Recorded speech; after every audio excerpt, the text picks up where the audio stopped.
पुणे म्हटलं की सर्वप्रथम डोळ्यासमोर काय येतं? शिक्षणाचं माहेरघर, पेशव्यांचं वैभव की गणपती बाप्पाची भक्ती? आज आपण पुण्याच्या अशा 2 गणपती मंदिरांना भेट देणार आहोत ज्यांनी केवळ धार्मिकच नाही तर ऐतिहासिक आणि सांस्कृतिक दृष्ट्याही संपूर्ण महाराष्ट्राच्या मनात एक वेगळं स्थान निर्माण केलं आहे. चला तर मग पुण्याच्या ग्रामदेवतापासून ते देशभर प्रसिद्ध असलेल्या गणरायाच्या दर्शनाचा हा सुंदर प्रवास सुरू करूया. कसबा गणपती, पुण्याचे ग्रामदैवत. पर्वती आणि पेशवे संग्रहालय पाहिल्यानंतर आमचा पुढचा प्रवास सुरू झाला पुण्याच्या हृदयस्थानी असलेल्या कसबा गणपती मंदिराकडे.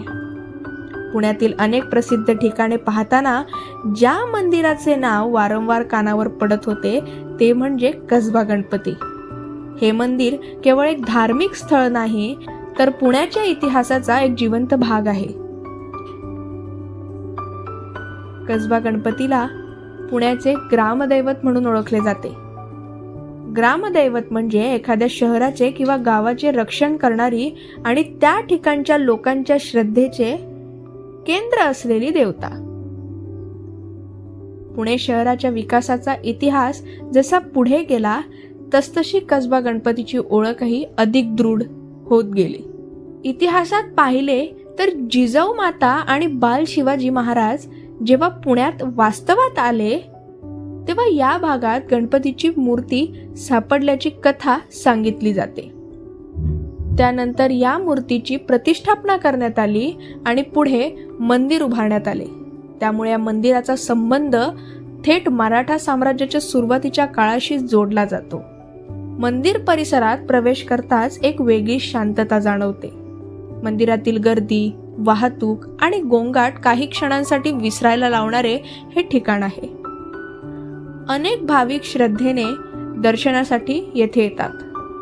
मंदिराचा परिसर फार मोठा नसला तरी त्याचे ऐतिहासिक महत्त्व अत्यंत मोठे आहे.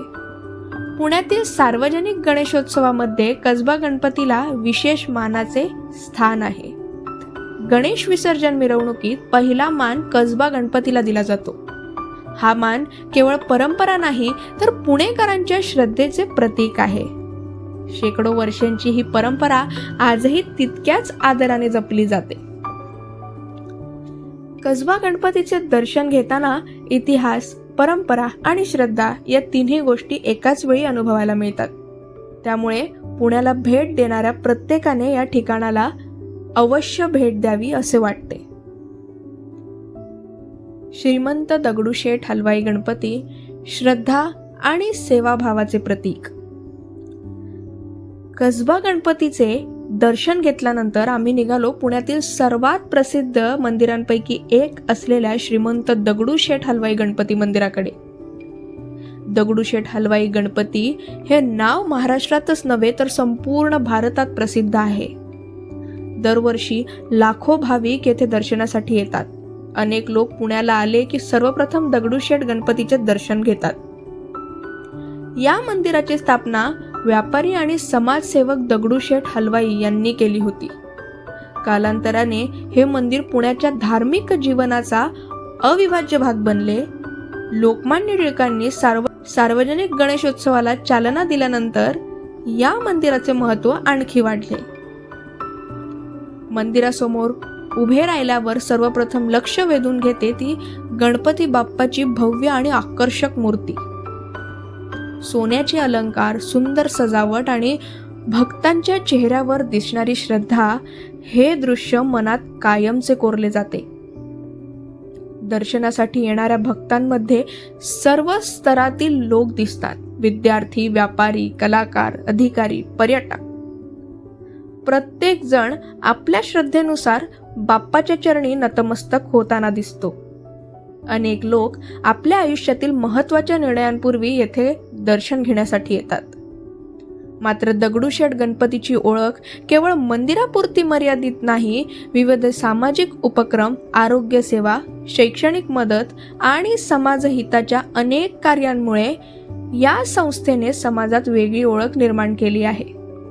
त्यामुळे हे मंदिर श्रद्धेबरोबरच सेवाभावाचेही प्रतीक मानले जाते. गणेशोत्सवाच्या काळात येथे होणारी सजावट आणि रोषणाई विशेष आकर्षण असते. देशभरातून लोक ही सजावट पाहण्यासाठी येतात. परंतु वर्षातील कोणत्याही दिवशी येथे गेलात तरी भक्तीचा तोच उत्साह अनुभवायला मिळतो. दगडूशेठ गणपतीचे दर्शन घेतल्यानंतर आम्हाला जाणवले की श्रद्धा ही केवळ पूजा अर्चेपुरती मर्यादित नसून ती समाजसेवेशीही जोडलेली असू शकते. पुण्याच्या 2 अत्यंत महत्त्वाच्या गणपती मंदिरांचे दर्शन घेतल्यानंतर आमचा प्रवास पुढे सुरू झाला एका अशा ठिकाणी जे पुणेकरांच्या दैनंदिन जीवनाचा भाग आहे. इतिहास, खरेदी, संस्कृती आणि पुणेरी वातावरण यांचा अनोखा संगम असलेल्या तुळशीबागेकडे आम्ही निघालो. तुळशीबागेत नेमके काय खास आहे, ती एवढी प्रसिद्ध का आहे आणि तिथे फिरताना आम्हाला काय अनुभवायला मिळालं, हे सर्व जाणून घेण्यासाठी भेटूया पुढील भागात.